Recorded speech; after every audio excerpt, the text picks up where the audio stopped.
My choice for the vice presidency is Senator Dan Quayle of Indiana. The guessing game is over. George Bush announces his running mate, a young conservative from the Midwest. This is the CBS Evening News. Dan Rather reporting again tonight from our convention headquarters at the Superdome in New Orleans. Good evening. George Bush said no to Bob Dole and others today. He chose Senator Dan Quayle of Indiana as his vice presidential running mate. Quayle is little known outside his home state, but is a proven vote-getter there, popular with hard-right Republicans, with anti-abortionists, and with women. As Bob Schieffer reports, Bush made the announcement right after he arrived here in New Orleans to try to take control of the Republican National Convention.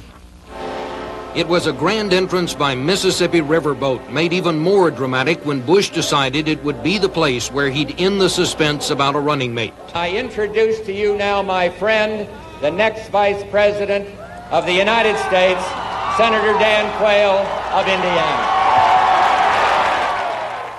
There is nothing more important in this country than freedom. And George Bush will keep the freedom and peace in this world.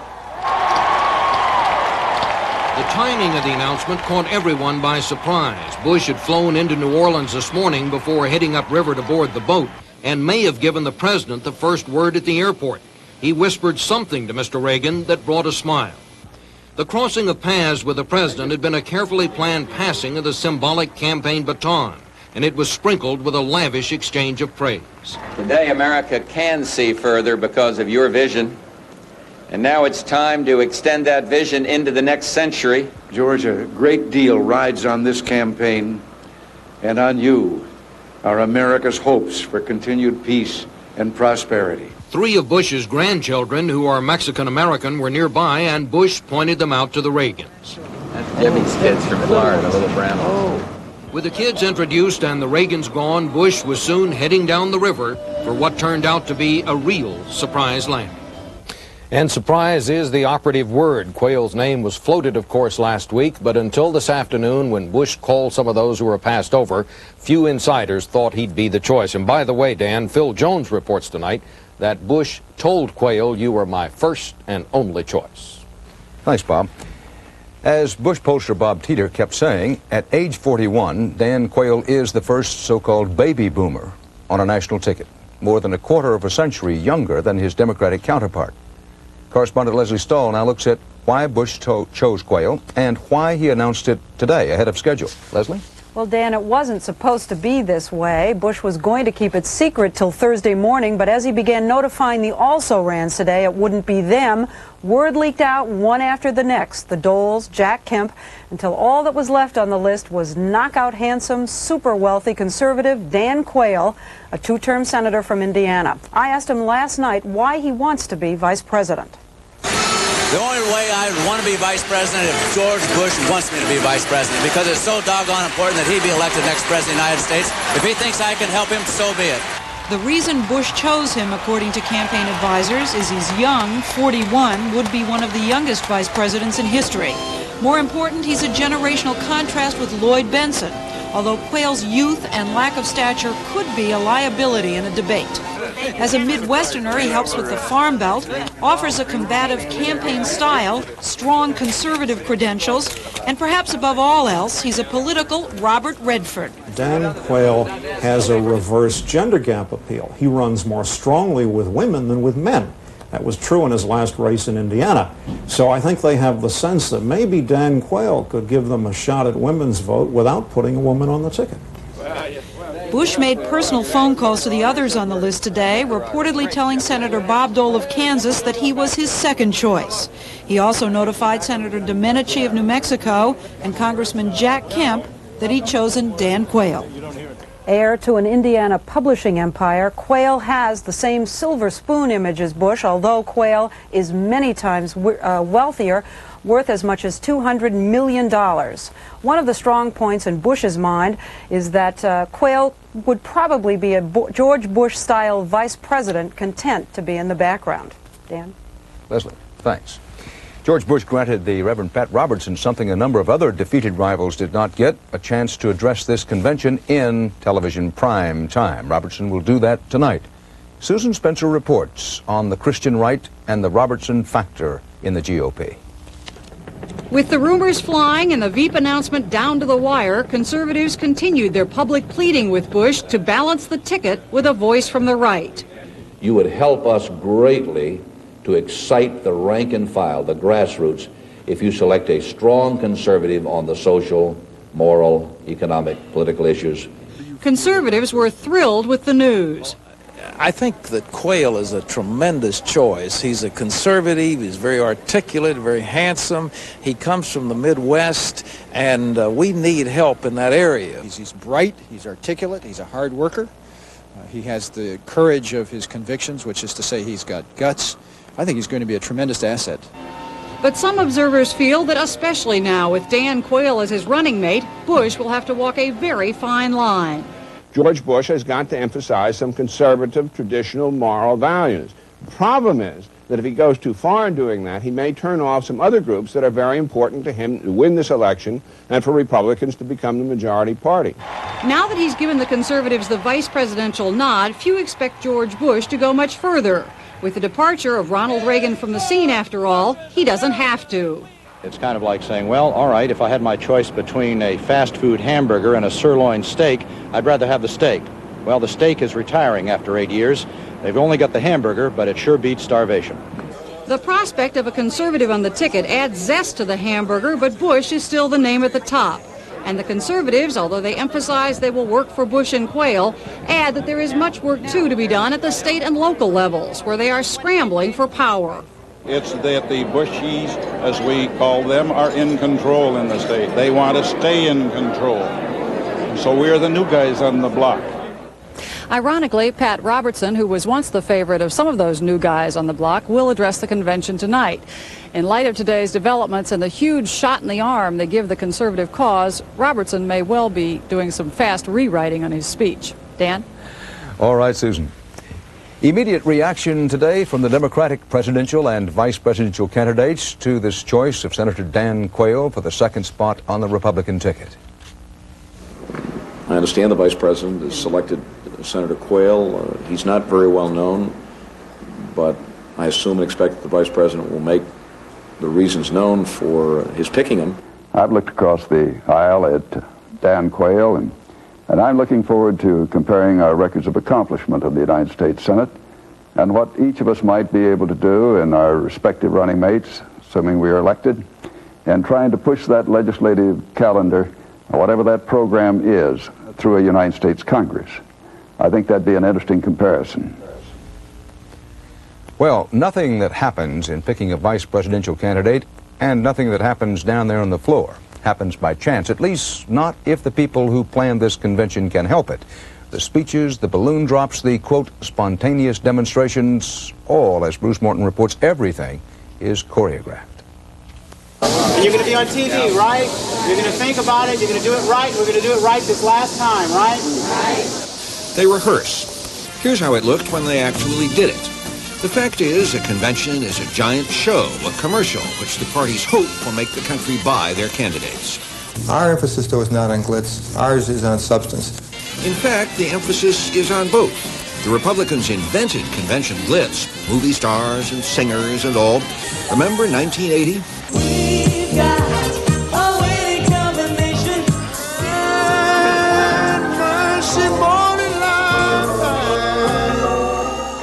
Remember 1984? It's America.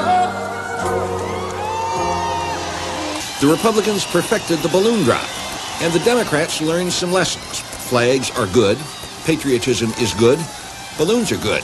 In fact, the 1988 Democratic Convention looked quite a lot like the 1984 Republican. This year, the Republicans have added some new wrinkles. A ghostwriting team carefully out of camera range to make sure the speakers all hit consistent themes. The big TV screens sometimes now show a print message emphasizing what the speaker has said. Your party has lost its way. Our party has found its way. And there is a theme for each night. Last night, the glories of what is carefully called the Reagan-Bush administration. And George was there. Tonight, it will all be the C word.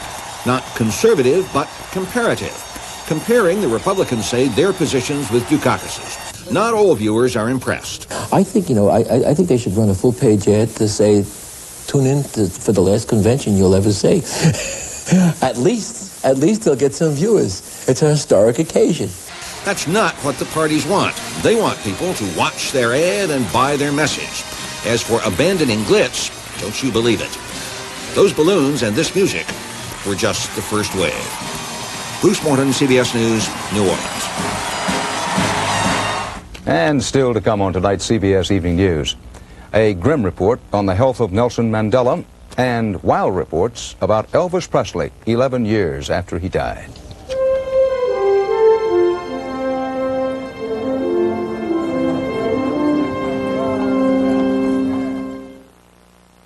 Mom sure make life easier. Mine did. Like another mom, Phillips Milk of Magnesia. Phillips Mom helps your body work naturally for easy overnight relief. Even has this convenient dosage cup. Nobody treats you better than Mom. This man once had a heart attack. Since then, his doctor prescribed exercise, the right foods, and Bayer aspirin. Studies show aspirin can help prevent a second heart attack. Ask your doctor. I love you, Dad. Bayer, the wonder drug that works wonders. Priced an imported car lately? You could be in for import sticker shock. Or a pleasant surprise at your Buick dealer, Buick Century. It's actually priced under smaller imports like Toyota Camry Deluxe and Honda Accord DX. It's loaded with standard features, like room for 6, stereo, even a real trunk. That's more car for the money. That's the value of the Century. Save up to $1,300 on Buick Century Custom Sedan. You can depend on AT&T Long Distance thanks to the remarkable people who put our equipment to the test. I love wrecking things. This is a special laboratory. Here we create disasters. One disaster right after another. Why do we do all this? Once we understand how these things can destroy long-distance service, we can build equipment that'll stand up to it. We're reaching further to bring your world closer. Yeah, the storm's over. AT&T, the right choice. Joining us now is Treasury Secretary Jim Baker, who immediately after the convention will become officially the campaign manager for George Bush. Jim Baker, thank you for being with us this evening. We appreciate you doing this. Thank you. Surely you're not going to argue that Dan Quayle is the best qualified Republican to be just a heart stop away from the American presidency. Well, Dan, the issue is not whether he is the best qualified Republican. The issue is whether or not he is an extremely well-qualified Republican. We had a difficult situation, or Vice President had a difficult situation, because there are any number of very well-qualified Republicans. So he had a tough call to make. He made that call and picked what he thinks is the best man for the job and one who is clearly well qualified. So it's not an issue of best qualified, it's an issue of well qualified. But why not the best qualified man to take over as president in case anything should happen to the president? That's always been what George Bush has said he was going to do. No, what he said he was going to do was his first criteria was someone who was clearly competent and well qualified to be president. Not the best qualified. You might find the very best qualified person to be president is 86 years old in this nation of ours. So that's not the test. The test is he very well qualified? Now, Bob Teeter, you're a pollster, and many believe him to be the best pollster in the country, has been saying for a long time you've got to close the gender gap. The best person to do it is Dan Quayle. Am I to take from that you picked him because he appeals to women?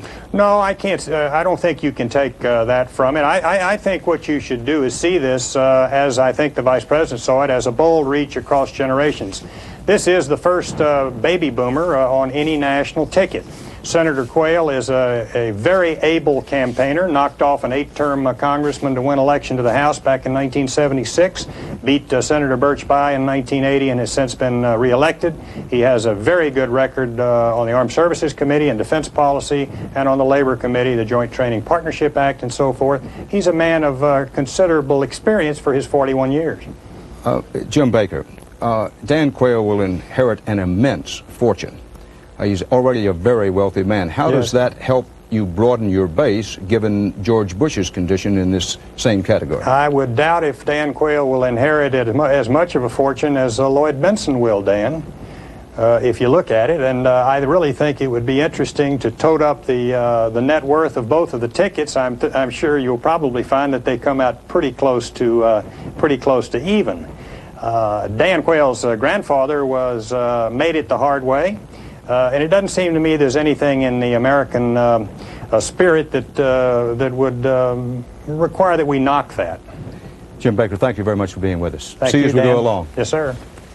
And we'll be back with more news in a moment.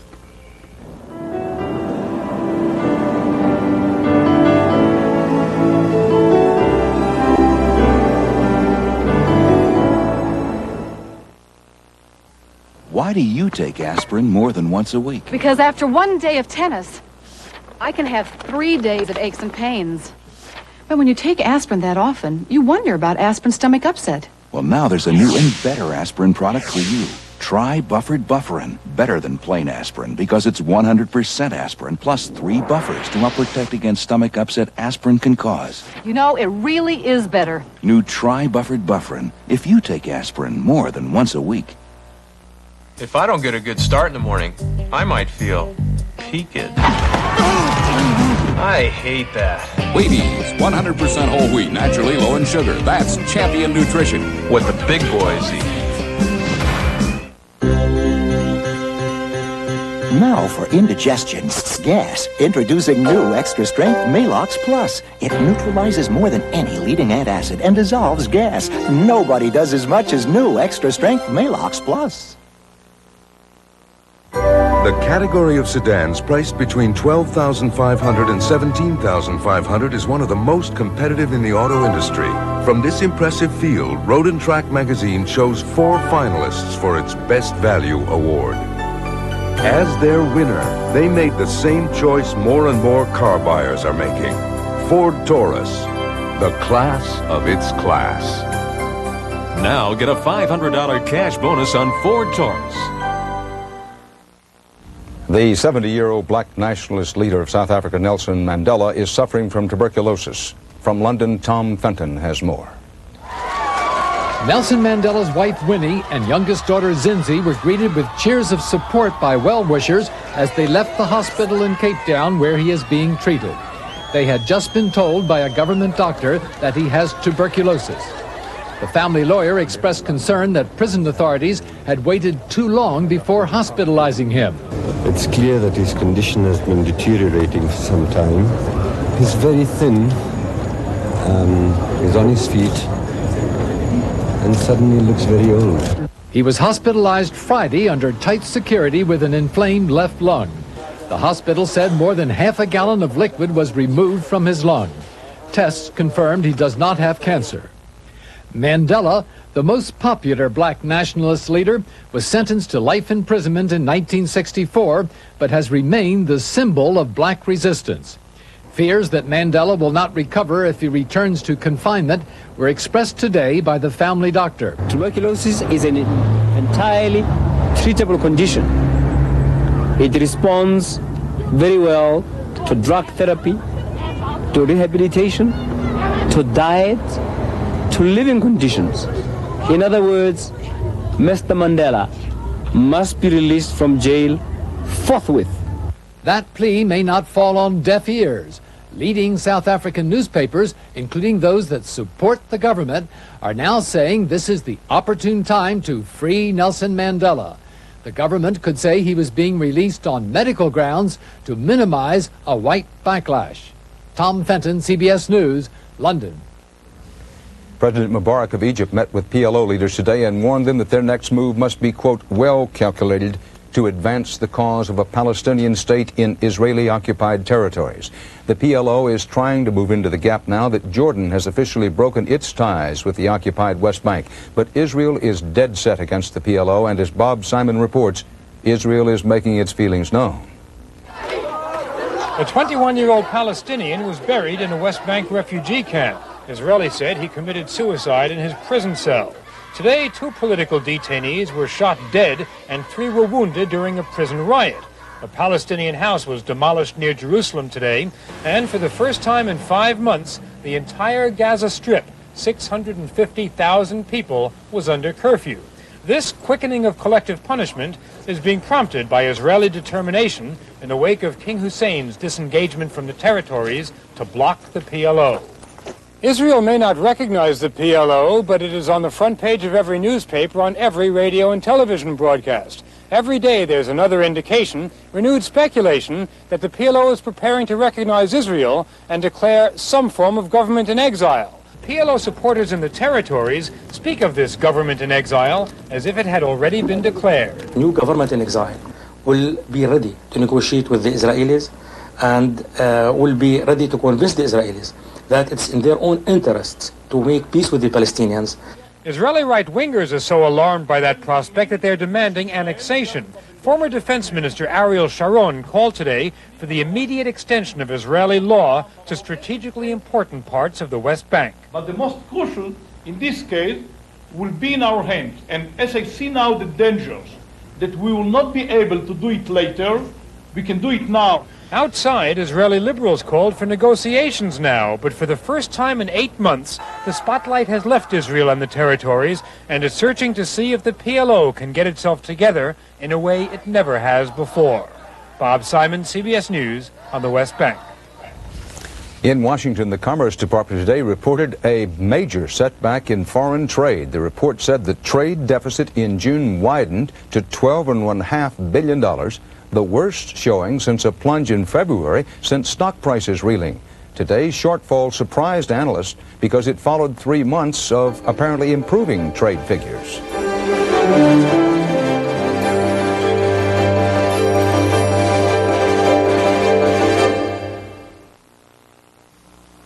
Are you getting more than you want out of your high-fiber cereal?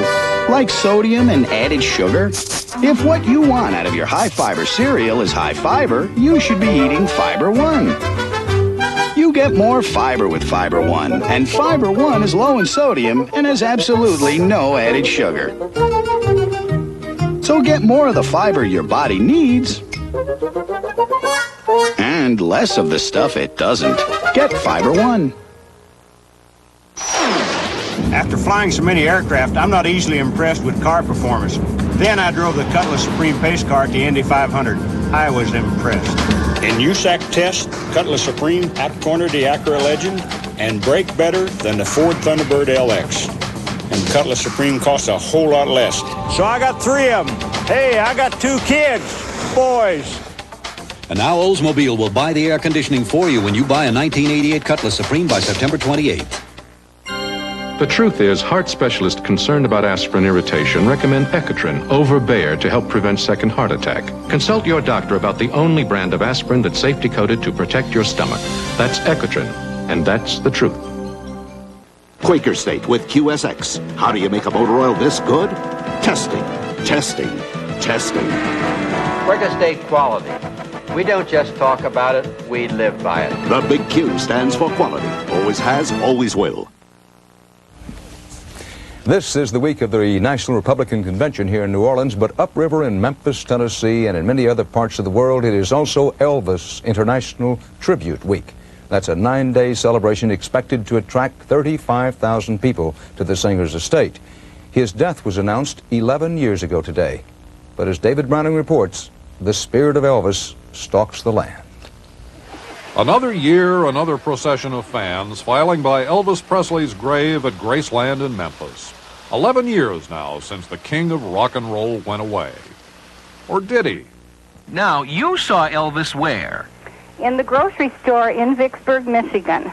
How does he look these days? He looked pretty good. He did have his hair, and he looked healthy and well. Does Elvis live? Yes, in a way, out at that strange American intersection where talk radio collides with the supermarket tabloids. And he was wearing some really wide bell-bottom white pants, and they had the rhinestones in them. And the sideburns are still there, but of course they... Steve Jalapa saw Elvis, or somebody like him, outside the auto parts store in Walnut Creek, California. People swear they've seen Elvis in Blue Hawaii, having dinner in the California wine country, at a Burger King in Washington, where he bought a fish sandwich, fries, and a chocolate shake. And Louise Welling has been besieged since she reported seeing Elvis around Kalamazoo, Michigan. You don't do any kind of drugs or anything like that? You're No, not I'm a religious person. I'm Catholic. I go to church on Sunday, and believe me, I wouldn't fabricate things if I The didn't. Elvis Lives controversy got going in earnest with publication of a picture a fan took at Graceland after Presley's funeral, in which believers insist they see Elvis behind a screen door. People ask me all the time when I'm living. And there's the Elvis tape, which the faithful think was made 4 years after the funeral. It's been a constant battle growing beards and this and that to keep them being recognized. Strange. Gail Brewer-Giorgio sells the tape with her book about all the people who've seen Elvis.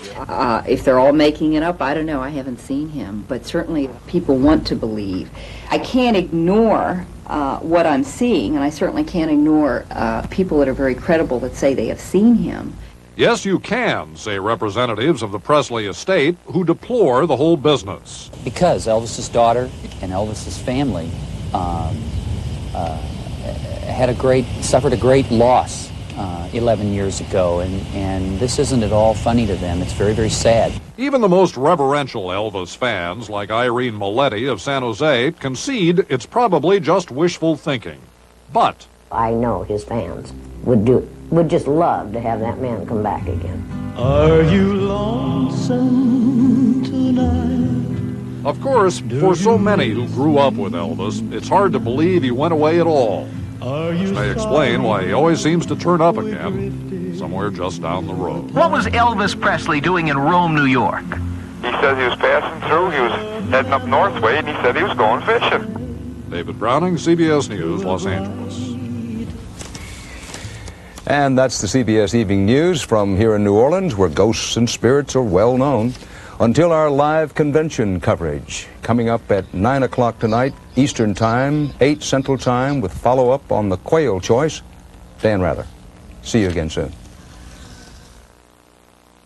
X-Lax presents some gentle guarantees. A feeling of freshness, of confidence, and the peace of mind that comes from the X-Lax guarantee. Taken at bedtime, X-Lax is guaranteed to work gently, effectively, by 8 a.m. or your money back. So you can start the day feeling like yourself again. And that's a promise you can count on. X-Lax, guaranteed complete relief by 8 a.m. If you used to take capsules, the makers of Tylenol have just come up with something better. New extra-strength Tylenol gel caps.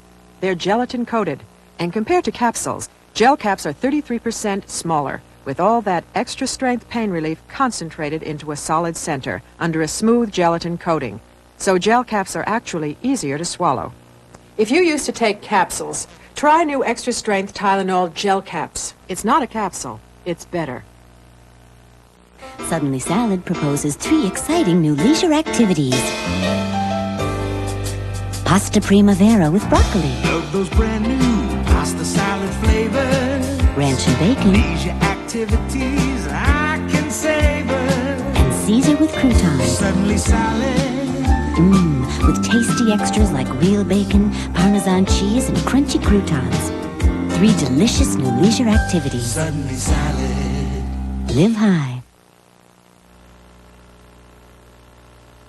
Campaign 88 heats up as the Republican convention in New Orleans continues. Join Kathleen Sullivan and Harry Smith for full coverage this week on CBS This Morning. This is CBS.